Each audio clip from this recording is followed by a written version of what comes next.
Ẹ̀yin èèyàn lé ẹ káàbọ̀ sí Mashola Gist TV. Ṣé àlàáfíà ni ẹwà gbogbo lé ń kọ́? Gist tèmi tí a gbọ́ wọn ni lórí ọ̀rọ̀ àǹtí wa fashion. Wọ́n ní wọn ò jẹun o. Wọ́n ní àtìgbà tí wọ́n ti gbọ́ pé kábíyèsí ti fún Queen Naomi ní ilé tó rẹwà nínú palace. Wọ́n látìgbà yẹn àǹtí wo ò jẹun. Ẹ dẹ̀ mọ̀ pé àǹtí wa àwọn ọmọ wọn wọ́n ṣe mọ̀yàn. Èyí ò ní bójú mu tí àǹtí wo bá fún àwọn ọmọ lọ́yàn. Wọ́n ní wọ́n ń rọ̀ wọ́n wípé kán jẹun. Wọ́n ní wọn ò jẹun. Wọ́n ní wọ́n kàn ń sunkún ni. Ẹ̀yin èèyàn lé. Ẹ̀yin náà mọ̀ wípé ó ti yẹ kí Queen Naomi padà sí inú palace. Ṣùgbọ́n àwọn olórí yìí wọ́n lọ gbé orí màálù sí inú Ìyélúwà apartment, ibi tó yẹ kí wọ́n dé sí tí kábíyèsí ti ná owó iyebíye. Wọ́n lọ gbé orí màálù síbẹ̀. Nǹkan tí Queen Naomi tí wọ́n fi lè dé síbẹ̀ mọ́ nìyẹn. Ṣùgbọ́n bàbá wa jọ wọ́n lójú ọ̀. Wọ́n ṣe gudugudu méje yàyà mẹ́fà. Gbogbo ìgbà tí Queen Naomi fi wà ní Royal Mansion, kábíyèsí ti ń kọ́ ibòmíì sínú palace wọn. Wọ́n ní ibi tí kábíyèsí fún Queen Naomi yìí, wọ́n náà máa ń tibẹ̀ pa ni. Wọ́n ní àṣẹ kábíyèsí ń renovate ibẹ̀. Wọ́n náà dàbí ọgbọ́n fún àwọn olórí. Wọ́n láwọn olórí ò mọ̀ pé bẹ́ẹ̀ ni wọ́n fẹ́ fún Queen Naomi.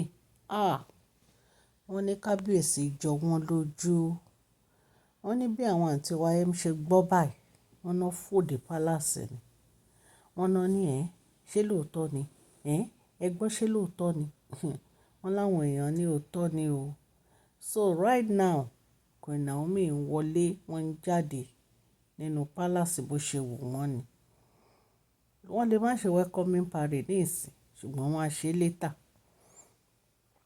Ẹ mọ̀ wípé gbogbo ìgbésẹ̀ Queen Naomi ò ní pé kí ọkàn kábíyèsí kó balẹ̀, kí wọ́n make wọn happy, kí wọ́n ṣàánú àwọn mẹ̀kúnnù, gbogbo àwọn obìnrin ilé Ifẹ̀, kí wọ́n gbà wọ́n nímọ̀ràn, kí wọ́n ṣe iṣẹ́ tó jẹ́ pé aya rere ń ṣe fún ọkọ nínú ààfin.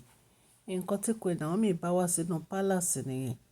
Kì í ṣe bí owó, kì í ṣe bí dúkìá tó jẹ́ pé àwọn olórí yìí wọ́n ń lé kiri. Ilé ni wọ́n ń lé àti ọlá. Wọn ò lé nǹkan méjì yẹn lọ. Àtìgbà tán ti dé inú palace oríṣiríṣi irọ́ ni wọ́n ń pa. Àwọn ti fẹ́ ra kù, àwọn ti fẹ́ ra kù. Nígbà tó bá máa tó bí oṣù bíi méjì àti nígbọ̀n kankan mọ́. Ẹ̀yin èèyàn lé. Kábíyèsí ti mọ̀ wọ́n ti mọ gbogbo ìwà tí wọ́n ní lọ́wọ́. Ẹ̀yin náà wo ìwà scam èyí tí wọ́n tún gbé yọ lórí social media pé kábíyèsí fẹ́ gbowó lọ́wọ́ obìnrin láti dáya gbà. Wọ́n rí dínkù kábíyèsí everywhere. Wọ́n tún ṣe wọ́n tún gba South Carolina lọ. Wọ́n tún lọ patú ní South Carolina. Wọ́n lọ ń bá ọmọ ọba, wọ́n lọ ń bá dìtẹ̀. Ìyẹn ẹ̀gbọ́n ọba tó pa ọba Adéfúnmi, wọ́n lọ ń bá dìtẹ̀, wọ́n ń fún lówó. Ẹ̀yin èèyàn lé. Àwọn obìnrin yìí wọ́n ti hùwà tí ò da o.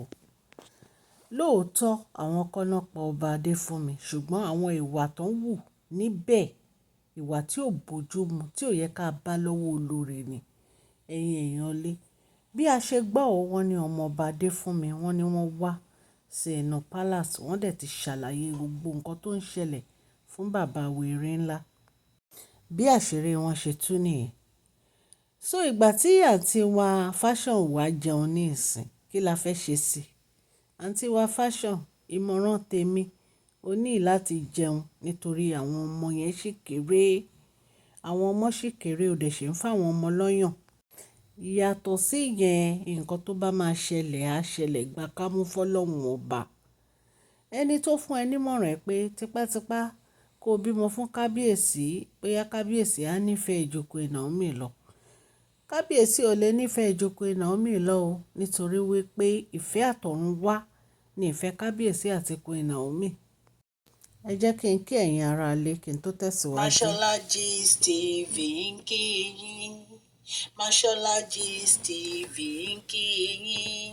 Adúpẹ́ adúpẹ́ atọ́pẹ́dá.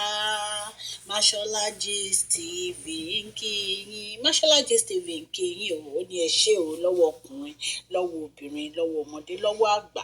Lórí gbogbo bẹ́ẹ̀ ṣe ń comment, tẹ̀ ń like, tẹ̀ ń share. Adúpẹ́ adúpẹ́ ní ọwọ́ gbogbo yín. Mashola Gist TV ń kí yín. Ẹ̀yin olólùfẹ́ wa, ẹ káàbọ̀ sí Mashola Gist TV. Ṣé àlàáfíà ni ẹwà gbogbo lè ń kọ́? Orúkọ mi ni Mashola kò yí padà. A máa ń sọ̀rọ̀ nípa celebrity gist, royal gist, politics àti gbogbo nǹkan tó ń ṣẹlẹ̀ ní agbègbè orílẹ̀-èdè bàbá wa ní ilẹ̀ Nàìjíríà. A ń sọ̀rọ̀ nípa celebrity gist, royal gist, politics àti gbogbo nǹkan tó ń ṣẹlẹ̀ ní orílẹ̀-èdè wa. Ẹ̀yin èèyàn lè tẹ́ bá ti subscribe, ẹ tẹ notification bell kẹ́ ẹ subscribe so that a bá ti post any gist ẹ máa rí. À ń sọ Yorùbá lórí channel yìí nítorí pé a fẹ́ gbàgbé àṣà àti èdè wa. Ẹ̀yin èèyàn lé à ń ṣe advert lọ́lọ́kùn òjọ̀kan lórí channel yìí, ẹ kàn sí wa ní Mashola Gist TV. Ọlọ́run Elédùmarè á bá mi gọ́wọ́ yín sókè o. Ọlọ́run Elédùmarè á bá mi ran gbogbo yín lọ́wọ́ o. Òkè òkè ni ọlá yín á máa lọ o. Ọlá yín ò ní lọ ìsàlẹ̀ láíláí. Ẹ̀yin èèyàn lé bí a ṣe ń sọ lọ, wọ́n láǹtí wa ò jẹun.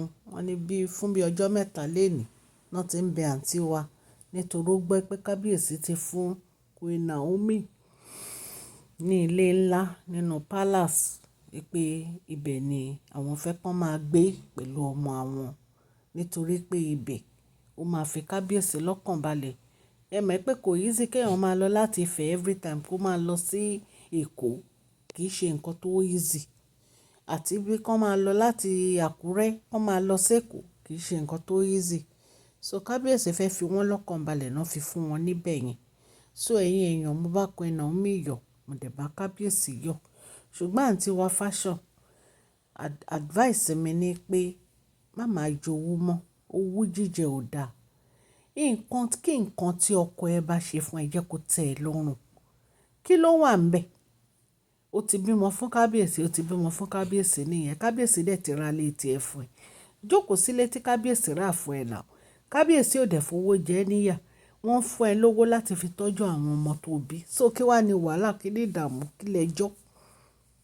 Ẹ̀yin èèyàn lé, tí obìnrin ò bá ti ní ìtẹ́lọ́rùn, wàhálà ni o.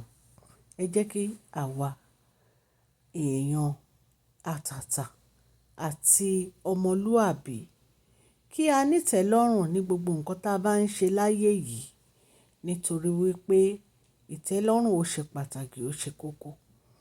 Mo dúpẹ́ lọ́wọ́ gbogbo etí tó ń gbọ́ mi ní ilé lóko àti lẹ́yìn odi. Ẹ jọ̀ọ́ ẹ má gbàgbé fún fídíò yìí ní thumbs up. Mo dúpẹ́ lọ́wọ́ gbogbo ẹ̀yin tẹ́ ti subscribe sí channel yìí. Ọlọ́run Elédùmarè á bá mi gbọ́wọ́ yín sókè o. Òkè òkè ni ọlá yín á máa lọ. Please share this video, like and subscribe. God bless you all. Mashola Gist TV, love you all.